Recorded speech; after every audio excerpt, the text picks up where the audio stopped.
ಈ ಎಲ್ಲ ವಿಷಯ ಮಾತಾಡುವಾಗ ಪ್ರಿಯಾಂಕ್ ಖರ್ಗೆ ಅವರ ಕುಟುಂಬದ ಇತಿಹಾಸವನ್ನು ಯಾಕೆ ಪ್ರಸ್ತಾಪಿಸಿದ್ರಿ ಕಲ್ಲಡ್ಕ ಪ್ರಭಾಕರ್ ಭಟ್ರೆ? ಅವ್ರ ಅತ್ತೆ ಕೊಲೆ ಆಗಿದ್ರು, ಅವ್ರ ಅಜ್ಜಿ ಕೊಲೆ ಆಗಿದ್ರು. ನಾನು ಪ್ರಸ್ತಾಪ ಮಾಡಿದ್ದೇನೆ ಅಂತ ರಜಾಕರ ಕೈಯಲ್ಲಿ ಭಾಷಣದಲ್ಲಿ ಏನು ಹೇಳಿದೆ ನೆನಪಿಲ್ಲ. ನೀವುಗಳು ಯಾವಾಗಲೂ ಉಲ್ಲೇಖ ಅಲ್ಲ, ನೀವುಗಳು ಯಾವಾಗಲೂ ಒಂದು ಸತಿ ಅದನ್ನು ನೆನಪು ಮಾಡಿದ್ದೀರಿ ಯಾವುದೊಂದು ಸಂದರ್ಭದಲ್ಲಿ ಅಂತ ನನಗೆ ನೆನಪು. ಅದು ಸತ್ಯವದಲ್ಲ, ಸುಳ್ಳಾದರೆ ವಾಪಸ್ ತಗೊಳ್ತೇನೆ ನಾನು, ಸುಳ್ಳಾದರೆ ನಾನು ಕ್ಷಮೆ ಕೇಳ್ತೇನೆ ನಾನು. ಅದು ಸತ್ಯ, ಅದು ಸತ್ಯ, ಅದನ್ನು ನೆನಪು ಮಾಡಿ ಕೊಟ್ಟಿದ್ದಾನೆ ಅಷ್ಟೇ. ಅದೇ ರಜಾಕಾರ್ ಮುಸ್ಲಿಮ್ಸು ಆ ರೀತಿ ಮಾಡಿದ್ದಾರೆ ಅಂತ ಹೇಳೋದು ಇತಿಹಾಸ, ಅದು ಅಲ್ಲ ಅಂತ ಹೇಳಿ ಅವರು, ಅದು ಅಲ್ಲ, ಹಾಗೆ ಆಗಲಿಲ್ಲ ಅಂತ ಹೇಳಿ ಅವರು. ನಾನು ಅದನ್ನು ನೆನಪು ಮಾಡಿ ಕೊಟ್ಟಿದ್ದೇನೆ. ನೀವು ಯಾವಾಗ ಈ ರೀತಿ ಭಯೋತ್ಪಾದಕರಿಗೆ ಬೆಂಬಲ ಕೊಡ್ತೀರೋ ಆವಾಗ ಸರ್ವನಾಶ ಆಗುತ್ತೆ ಅಂತ ನಾನು ಹೇಳ್ತಾ ಇರೋದು. ನಾನು ಮುಸಲ್ಮಾನ್ ಅಂತ ಹೇಳ್ತಾ ಇಲ್ಲ, ನಾನು ಭಯೋತ್ಪಾದಕರು ಅಂತ ಹೇಳ್ತಾ ಇರೋಂಥದ್ದು. ಭಯೋತ್ಪಾದಕರದ್ದು ಗೊತ್ತಾಯ್ತಲ್ಲ, ಅವ್ರು ಹೇಗಿದ್ದಾರೆ ಅಂದರೆ ಆ್ಯಂಟಿ ಹಿಂದೂ, ಆ್ಯಂಟಿ ನ್ಯಾಷನಲಿಸ್ಟಿಕ್, ಅವರು ದೇಶ ವಿರೋಧಿಗಳು, ಧರ್ಮ ವಿರೋಧಿಗಳು, ಹಿಂದೂ ವಿರೋಧಿಗಳು. ಪಹಲ್ಗಾಮ್ನಲ್ಲಿ ನಮ್ಗೆ ಗೊತ್ತಾಯ್ತಲ್ಲ, ಇವರು ಹೇಳಿದಾಗ ಇಲ್ಲ ಭಯೋತ್ಪಾದಕರಿಗೆ ಧರ್ಮ ಇಲ್ಲ, ಮತ್ತೊಂದಿಲ್ಲ, ಇನ್ನೊಂದಿಲ್ಲ ಅಂತೆಲ್ಲ ಹೇಳಿದಾರಲ್ಲ. ಈಗ ಅದು ಪ್ರೂವ್ ಆಗಿದೆಯಲ್ಲ ಮೊನ್ನೆ. ಅದಕ್ಕೋಸ್ಕರ ಎಚ್ಚರಿಕೆಯಿಂದ ಹೇಳ್ತಾ ಇದ್ದೇನೆ, ಹೀಗಾಗಿದೆ, ಮುಂದೇನು ಅವರಿಗೆ ನೀವು ಅದೇ ರೀತಿ ಅಲ್ಪಸಂಖ್ಯಾತ ತುಷ್ಟೀಕರಣ ಅಂತೇಳಿ ಪಾಕಿಸ್ತಾನ್ ಜಿಂದಾಬಾದ್ ಅಂತ ಅಸೆಂಬ್ಲಿ ಒಳಗೆ ಹೇಳಿದವರಿಗೂ ನೀವು ಅವಕಾಶ ಕೊಡ್ತಾರೆ, ಅಥವಾ ಅಂಥವರಿಗೆ ನೀವು ಬೆಂಬಲ ಕೊಟ್ಟರೆ, ಪ್ಯಾಲೆಸ್ಟೈನ್ ಇದನ್ನು ಧ್ವಜವನ್ನು ಹಿಡ್ಕೊಂಡು ಹೋದರೆ ಏನ್ರಿ ಬೇರೆ ದೇಶದ ಧ್ವಜ ಹಿಡಿಬಾರ್ದು ಅಂತ ಹೇಳುವಂಥದ್ದನ್ನು ಮಾಡಲಿಕ್ಕೆ ಹೊರಟ್ರೆ, ನಾನು ಹೇಳಿದರೆ ಇದು ಇನ್ನೊಂದು ತುದಿಗೆ ಹೋಗಿಬಿಡುತ್ತೆ ಅಂತ. ಅದು ಮತ್ತೆ ಪಾರ್ಟಿಷನ್ನ ಮೊದಲು, ದೇಶ ವಿಭಜನೆ ಆಗೋದ್ರ ಮೊದಲು ಯಾವ ವಾತಾವರಣ ಇತ್ತೋ ಆ ವಾತಾವರಣಕ್ಕೆ ನೀವು ಹೋಗ್ತೀರಾ. ಮತ್ತೆ ಚರಿತ್ರೆಯನ್ನು ಅರ್ಥ ಮಾಡಿಕೊಳ್ಬೇಕು. ಎಲ್ಲಿ ನಾವು ಸೋತಿದೆ, ಎಲ್ಲಿ ನಾವು ಗೆಲ್ಲಬೇಕಾಗಿತ್ತು, ಇದನ್ನು ಅರ್ಥ ಮಾಡಿಕೊಳ್ಬೇಕು. ಇಲ್ಲ ಅಂತಾರೆ ಮತ್ತೊಂದು ಪಾಕಿಸ್ತಾನ ಆಗುತ್ತೆ, ಮತ್ತೊಂದು ಪಾಕಿಸ್ತಾನ ಆಗುತ್ತೆ. ಅದಕ್ಕೋಸ್ಕರ ಇದನ್ನು ಅರ್ಥ ಮಾಡಿಕೊಂಡು ನಾವು ಹೋಗಬೇಕು ಅಂತ. ಚರಿತ್ರೆಯನ್ನು ಅರ್ಥ ಮಾಡಿಕೊಳ್ಳೋದವನು ಚರಿತ್ರೆ ನಿರ್ಮಾಣ ಮಾಡಲಾರ ಅಂತ ಇದೆ. ಅದಕ್ಕೋಸ್ಕರ ನಾವು ಹೇಳ್ತಾ ಇರುವಂಥದ್ದು. ಏನು ಮಾಡಿದ್ದಾರೆ ಅವ್ರು ಹೇಳಿ. ನೀವು ಎಲ್ಲರನ್ನು ಕಳ್ಳ ಅಂತ ತಿಳ್ಕೊಳ್ಬೇಡಿ, ಭಯೋತ್ಪಾದಕರು ಏನು ಅಂತ ತಿಳ್ಕೊಳ್ಳಿ, ಅಷ್ಟೇ ನಾವು ಹೇಳ್ತಾ ಇರೋದು. ಇಡೀ ಸಮಾಜ ಎಲ್ಲ ಕೆಟ್ಟದು ಇಲ್ಲ ಹೇಳೋಲ್ಲ ನಾವು ಹಾಗೆ. ನಮ್ಮಲ್ಲಿ ಅನೇಕ ಜನ ಬರ್ತಾರಲ್ಲ, ಕ್ರಿಶ್ಚಿಯನ್ರು ನಮ್ಮ ಶಾಖೆ ಬರ್ತಾರೆ, ಮುಸಲ್ಮಾನರು ಬರ್ತಾರೆ. ನನಗೆ ಅನೇಕ ಜನ ನನ್ನನ್ನು ಭಾರಿ ದೊಡ್ಡ ಫೆನಾಟಿಕ್ ಅಂತ ಹೇಳ್ತೀರಾ. ನನ್ನ ಆಫೀಸಿಗೆ ತುಂಬ ಜನ ತಾಯಂದರು, ಹೆಣ್ಣು ಮಕ್ಕಳು ಬುರ್ಕಾ ಧರಿಸಿ ಬರ್ತಾರೆ.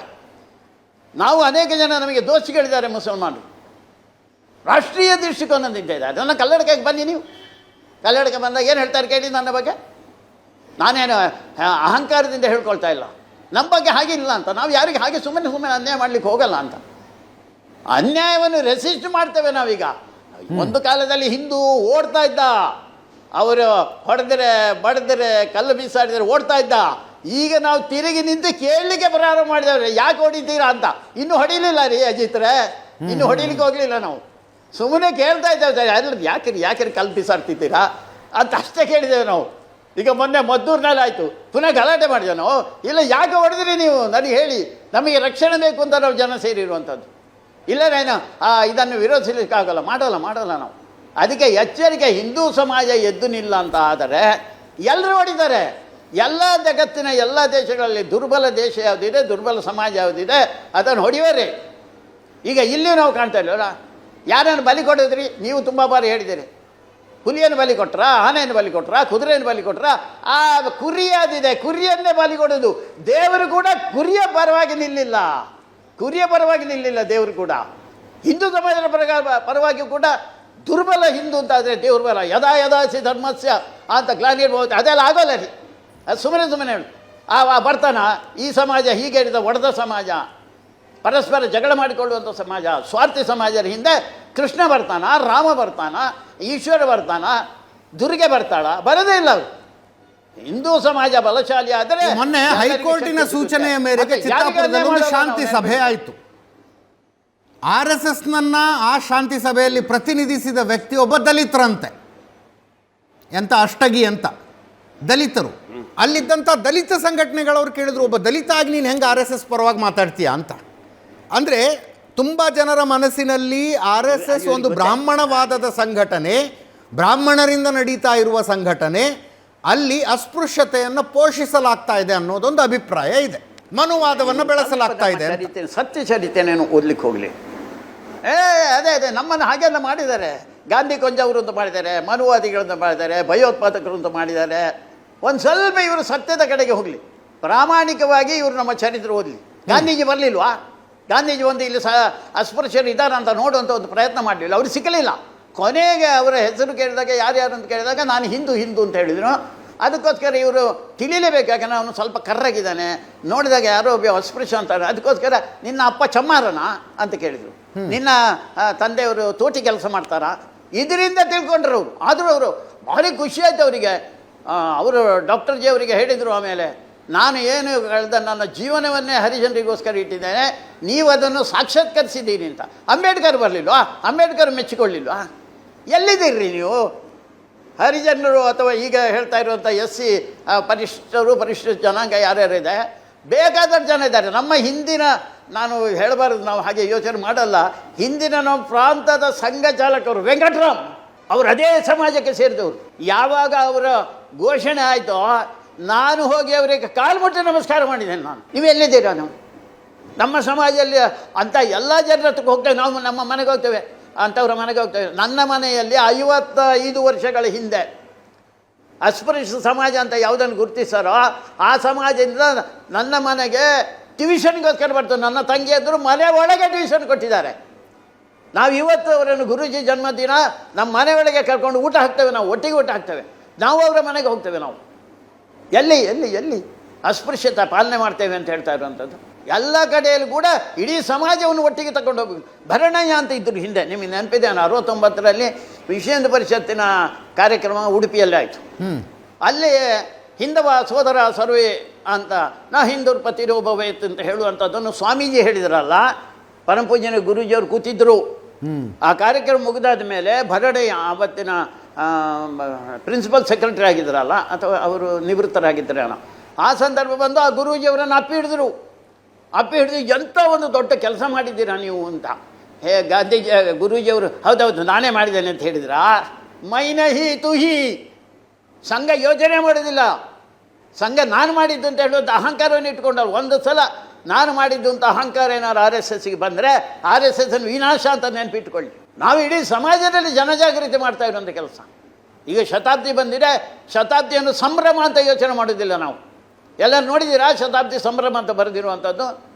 ಇದು ನಮ್ಮ ಜವಾಬ್ದಾರಿಯನ್ನು ಹೆಚ್ಚು ಮಾಡಿದೆ. ಡಾಕ್ಟರ್ ಜಿ ಅವರು ಯಾರು ಸಂಘ ಪ್ರಾರಂಭ ಮಾಡಿದ್ರು ಅವರು ಹೇಳಿದರು, ಯಾಚಿ ದೇಹಿ ಯಾಟಿ ಡೋಳ, ನನ್ನ ಕಣ್ಣಲ್ಲೇ ನನ್ನ ದೇಹದಲ್ಲಿ ಇದನ್ನು ನೋಡಬೇಕು. ಶತಾಬ್ದಿ ವರ್ಷ ನೋಡಲಿಕ್ಕೆ ಅವರು ಇಚ್ಛೆ ಪಡಲಿಲ್ಲ. ಇದು ಸಮಾಜಮಯ ಆಗಬೇಕು ಅಂತ ಯೋಚನೆ ಮಾಡಿದ್ದು. ಸಮಾಜದಲ್ಲಿ ಒಂದು ಸಂಘಟನೆ ಅಲ್ಲ ಇದು, ಇಡೀ ಸಮಾಜವೇ ಇದನ್ನು ಮಾಡಬೇಕು. ಆ ಸಂಘ ನಮ್ಮನ್ನು ಪ್ರವೇಶ ಮಾಡಬೇಕು. ಒಬ್ಬೊಬ್ಬ ವ್ಯಕ್ತಿಯಲ್ಲಿ ಸಂಘ ಪ್ರವೇಶ ಮಾಡೋದಂದರೆ ಹಿಂದುತ್ವದ ಪ್ರವೇಶ, ರಾಷ್ಟ್ರೀಯತೆಯ ಪ್ರವೇಶ ಅದಾಗಬೇಕು ಅಂತ ನಾವು ಯೋಚನೆ ಮಾಡೋದು. ಆ ರಾಷ್ಟ್ರೀಯ ಅಂತ ಹೇಳುವಂಥಲ್ಲಿ ಯಾರು ಇಂಥ ಜನಗಳಿದ್ದಾರೆ, ಯಾರು SC ST ಇದ್ದಾರೆ, ಅವರ ದೂರ ಇಡ್ತೇವೆ ನಾವು. ಅವರ ಸೇವೆ ಮಾಡಬೇಕು ಅಂತ ಹೊರಟವರು ನಾವು. ಎಷ್ಟು ಬೇರೆ ಬೇರೆ ಅವರ ಕ್ಷೇತ್ರಗಳಿಗೆ ಹೋಗಿ ನಾವು ಕೆಲಸ ಮಾಡ್ತೇವೆ ಅಂತ ನೀವು ತಗೊಳ್ಳಿ. 1,54,054 ಸೇವಾ ಪ್ರಕಲ್ಪಗಳಿದೆ ನಮ್ಮ ಹತ್ರ. ಅಂಥವರ ಮನೆಗಳಿಗೆ ಹೋಗಿ ಅವರಿಗೆ ಟ್ಯೂಷನ್ ಕೊಡುವಂಥದ್ದು, ಅವರಿಗೆ ಏನಾದ್ರು ಮನೆ ಕಟ್ಟುವಂಥ. ಇಲ್ಲೇ ಒಂದು ಕೊರಗ ಸಮಾಜ ಅಂತ ಇದೆ, ಕೊರಗ ಸಮಾಜದವರು ಇವರು ನಾಶ ಮಾಡಿದರು, ನೆನಪಿಟ್ಕೊಳ್ಳಿ. ಆ ಫ್ಯಾಮಿಲಿ ಪ್ಲ್ಯಾನಿಂಗಿನ ಹೆಸರಿನಲ್ಲಿ ಎಲ್ಲ ಅನೇಕ ಜನ ಡಾಕ್ಟ್ರುಗಳು, ಅನೇಕ ಜನ ನರ್ಸುಗಳು ಇಂಥವರ ಪಾಪದವರ ಮನೆ, ಬಡವರ ಮನೆಗೆ ಹೋಗಿ ಅವರಿಗೆ ಶಸ್ತ್ರಚಿಕಿತ್ಸೆ ಮಾಡಿದರು. ಮಕ್ಕಳೇ ಇಲ್ಲ ರೀ. ನಾನು ಅವರ ಮನೆಗೆ ಹೋಗಿದ್ದೆ. 3 ಮನೆಯಲ್ಲಿ ಒಬ್ಬಳು ಹುಡುಗಿದ್ಲು, ಒಬ್ಬಳು ಪ್ರಜ್ಞಾ ಅಂತ. ಅವರು ಹೇಳಿದ್ರು, ಇವಳಿಗೆ ನನಗೆ ಕಲಿಸ್ಲಿಕ್ಕೆ ಆಗೋದಿಲ್ಲ, ಭಾಳ ಕಷ್ಟ ಅಂತ. ನಮ್ಮ ಶಾಲೆಗೆ ಕರ್ಕೊಂಡು ಬಂದು ಅವರಿಗೆ ಫ್ರೀ ಕೊಟ್ಟು, ಶಾಲೆ ಕೊಟ್ಟು, ಬಟ್ಟೆ ಕೊಟ್ಟು, ಹೋಗಿ ಬರುವ ಬಸ್ಸಿನ ಫೇರ್ ನಾವೇ ಕೊಟ್ಟು ಕಲಿಸ್ತಾ ಇದ್ದೇವೆ ರೀ. ಅವರ ಮನೆಗೆ ಹೋಗಿದ್ದೇನೆ ನಾನು, ಅವರ ತಿಂಡಿ, ಅವರ ಮನೆಯಲ್ಲಿ ಹೋಗಿ ತಿಂಡಿ ಮಾಡಿದ್ದೇನೆ ನಾನು. ಯಾರು ಹೇಳಿದ್ದು ಸಂಘ ಇವರ ವಿರುದ್ಧ, ಅಸ್ಪೃಶ್ಯರ ವಿರುದ್ಧ ಅಂತ? ಅಸ್ಪೃಶ್ಯರನ್ನು ಕೂಡ ಈ ಸಮಾಜದ ಜೊತೆಯಲ್ಲಿ ಕರ್ಕೊಂಡು ಹೋಗಿ ನಾವು ಆಟ ಆಡುವಾಗ ನೀವು ನೋಡಬೇಕಿರಿ, ನಮ್ಮ ಆಟಗಳು ಬಂದು ನೋಡಬೇಕಿರಿ. ಹಾರಣ್ಣ ತೂರಣ್ಣ ಆಟ ಆಡ್ತೇವೆ.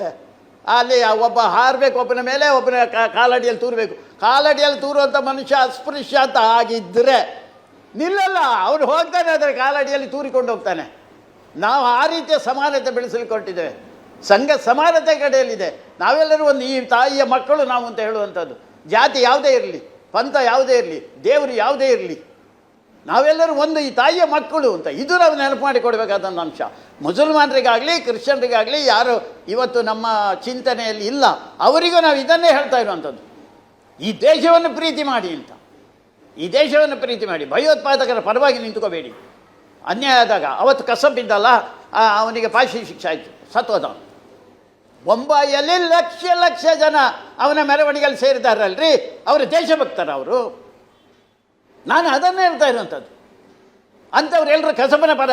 ಯಾರು 262 ಹೆಚ್ಚು ಜನ ಮುಗ್ಧ ಜನರನ್ನು ಕೊಂದಿದಾನ ಅಂತ ಪಾಕಿಸ್ತಾನ ಪರವಾಗಿ ಇವರು ನಿಂತ್ಕೊಳ್ತಾರಲ್ಲ, ಇದು ನಮಗೆ ನೋವು, ಇದು ನಮಗೆ ಬೇಸರ. ನಮಗೆ ತಪ್ಪು ನಮ್ಮದೇ ಇರುವುದು. ಯಾಕೆಂದರೆ ಇಡೀ ಹಿಂದೂ ಸಮಾಜಕ್ಕೆ ಏನು ಒಂದು ಶಿಕ್ಷಣವನ್ನು ಕೊಡಬೇಕಾಗಿತ್ತೋ ಅದನ್ನು ಕೊಡೋದ್ರಲ್ಲಿ ಸೋತಿದ್ದೇವೆ.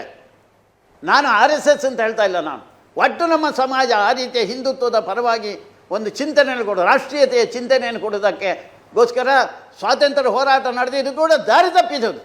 ಸಂಘ ಪ್ರಾರಂಭ ಮಾಡುವಂಥ ಡಾಕ್ಟರ್ ಜಿಯವರಿಗೆ ಕಾಂಗ್ರೆಸ್ಸಿನಲ್ಲಿದ್ದರವರು ಇವರು ಹೇಳ್ತಾರಲ್ಲ, ಕಾಂಗ್ರೆಸ್ನಲ್ಲಿ ನೀವು ಯಾರು, ನಮ್ಮ ಸಂಘ ಪ್ರಾರಂಭ ಮಾಡಿದವರೇ ಕಾಂಗ್ರೆಸ್ಸಿನಲ್ಲಿದ್ದು 2 ಬಾರಿ ಜೈಲಿಗೆ ಹೋಗಿ 1 ಬಾರಿ ಕಠಿಣ ಶಿಕ್ಷೆ ಅನುಭವಿಸಿದ್ದಂಥವ್ರು.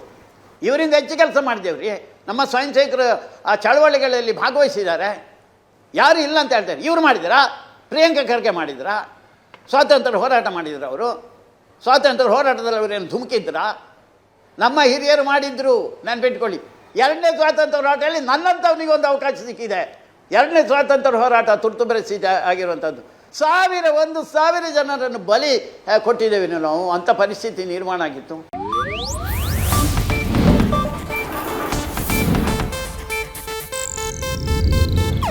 ಇದು ಏಷ್ಯಾನೆಟ್ ನ್ಯೂಸ್ ನೆಟ್ವರ್ಕ್ ಪ್ರಸ್ತುತಿ.